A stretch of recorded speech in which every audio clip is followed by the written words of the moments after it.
Dans le fond, le ministère que j'occupe à la cathédrale n'avait pas d'identité visuelle propre jusqu'à présent.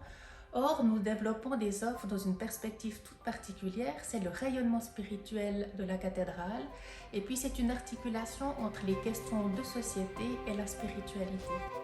Et vu l'originalité de l'offre que nous développons, il nous est apparu nécessaire d'avoir un logo propre pour distinguer notre ministère, nos offres, notre travail, nos propositions du foisonnement de tout ce qui se fait dans la cathédrale.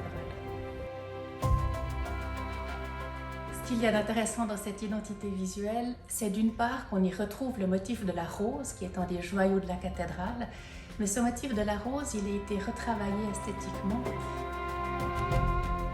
Et du coup, on peut aussi lire une symbolisation de l'être humain, dans l'entrelac de tout ce qui le caractérise, les relations à lui-même, aux autres, au tout autre, et puis ces relations, ce foisonnement qui fait l'être humain.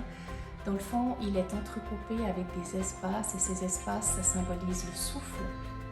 Fondamentalement, le souffle de cet autre qui nous constitue et qui nous donne de l'amplitude.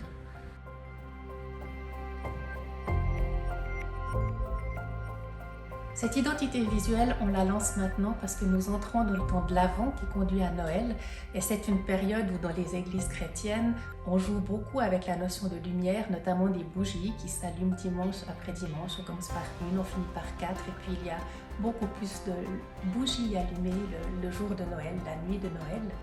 Et puis c'est important aussi pour moi de rappeler que dans le fond, le christianisme est la seule religion qui soit incarnée. On nous parle d'un Dieu qui a rejoint l'humanité sous les traits d'un enfant. Or Dieu, en faisant ce chemin-là, il nous rejoint au cœur de ce que nous vivons.